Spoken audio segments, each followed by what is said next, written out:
There is a difference between a problem and a crisis.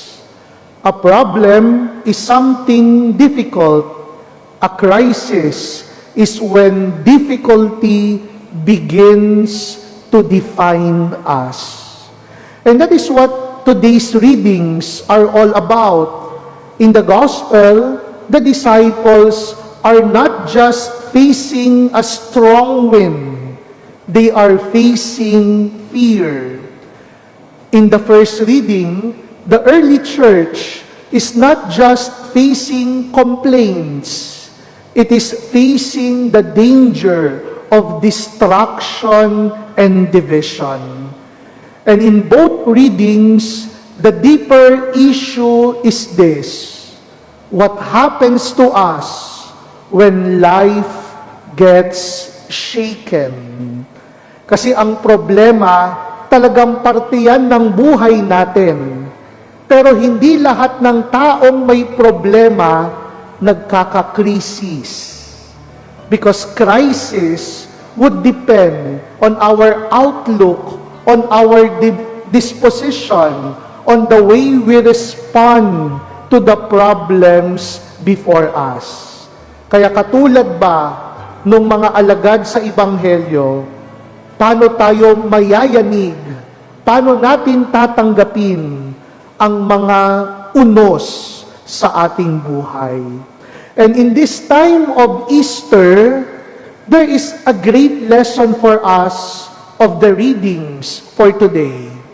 We learn that Easter people are not people without storms. Easter people are people who know that the risen Christ rules in the middle of the storms. Kaya nga sa ating pagninilay ngayong araw na ito, may 3 puntos akong gustong ibahagi sa inyo so that we could appreciate the greater purpose of the storms in life. Why does God allow storms and problems to happen in our community? Una, storms reveal what is already inside us.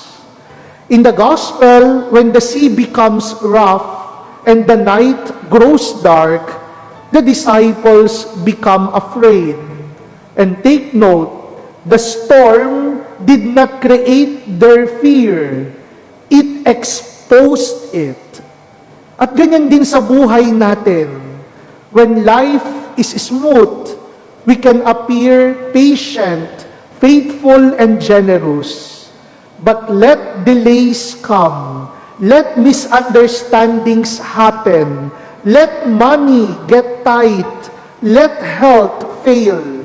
Let prayers seem unanswered.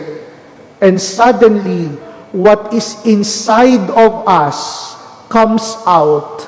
Fear, anger, control, bitterness, and panic.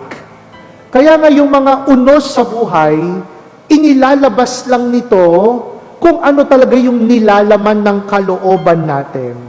Storms are painful, but they are also revealing. They show us where our trust is still shallow. At ganun din sa unang pagbasa, may reklamo sa pamayanan at sa pamamagitan ng reklamong ito, lumabas yung sugat. Some widows are being neglected. The problem was already there. The pressure simply brought it into light. Kaya ang Diyos minsan, hinahayaan niyang makaranas tayo ng bagyo. God allows storms not to destroy us, but to uncover what needs healing. Kaya nga kapag binabayo ka na ng problema, huwag mo lang tanungin, how do I get out of this? Tanungin mo rin, Lord, what is this revealing in me? Kasi yung iba, inuubos nila yung lakas nila na patahimikin ang malakas na hangin. Pero ang gusto lang naman ng Diyos, ilabas natin ang tunay nating nararamdaman, ang tunay nating kahinaan, so that when we humbly admit our weaknesses and vulnerabilities, then God can start intervening in our lives. Pangalawa, the readings tell us that not every storm is meant to stop the mission. Some storms clarify it. At yan yung magandang nangyari sa unang pagbasa. The apostles do something very wise. They do not deny the problem, and they do not let the problem swallow everything. They respond with clarity. That's why they appointed Spirit-filled servants. They protected the ministry of the Word, and they kept the mission moving. Kaya nga sabi sa unang pagbasa, because of this, the Word of God continued to spread. And that is striking, because the crisis did not kill the church. It purified its priorities. At minsan, ganun din sa buhay natin. There are storms so that we can truly realize what really matters, what is essential, what is God asking of me in this reality. Kaya nga yung problema sa pamilya that can clarify relationship, or a sickness, it can clarify your priorities, or a failure can clarify humility, or a season of darkness and dryness can clarify prayer. And so not every storm is an obstacle. Some storms are invitations to realign our priorities. Kaya wag mo lang dasalin, Lord, remove this problem. Sabihin mo rin sa Panginoon, Lord, use this problem to teach me what matters the most. And so let us not allow storms and problems to distract us from our mission. Let us allow the storms and problems of our life to clarify our mission. Panghuli, ano pang tinuturo sa atin ng mga pagbasa?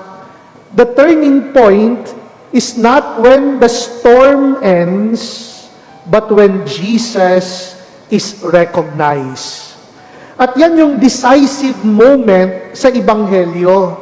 Hindi noong tumigil yung malakas na hangin at alon, kundi noong nakilala ng mga alagad na si Jesus pala yung naglalakad sa ibabaw ng tubig. Everything changes when we recognize the presence of God amidst the storm. And that is our Easter faith. No, nasa panahon pa tayo ng muling pagkabuhay. Christian hope is not based on the idea that life will always get easier, but it is based on the certainty that the risen Lord comes to us even in the dark, even across chaos, even when we thought we were alone. Yan ang mensahe ni Jesus na muling nabuhay. Hindi tayo ligtas sa mga problema. Hindi tayo exempted sa mga unos ng buhay. Pero ang natitiyak natin, kasama natin si Jesus sa gitna ng mga ito. And if we will only recognize His presence amidst the darkness the chaos, the storms of our life, then we can dispel fear and we can overcome our anxiety, knowing that Christ is the Lord over chaos, that Christ is the Lord over our fear, that Christ is Lord over the powers that make human beings feel small, trapped, and helpless. At kapag na-realize natin yung katotohanan na yon, that changes the way we live. We begin understanding that the power of the risen Lord is greater than any storms in life. Kaya ang tanong sa atin, sa panahon ng bagyo, can you still recognize Jesus? Maybe in the hospital room, maybe in the strained relationships you have, or in the many uncertainties about the future. Sana makilala mo ang Panginoon kasi sasabihin niya sa iyo, "It is I, do not be afraid." Because our Easter faith is not a faith that denies the storm, but it is a faith that recognizes our Savior amidst the storm. Kaya mga minamahal kong kapatid, yan ang paalala ng mga pagbasa ngayong araw na ito. When life shakes you, let it reveal you. Remember, storms reveal what is inside of us. Second, when problems come, let them clarify your mission.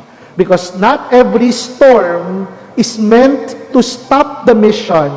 Some storms clarify it.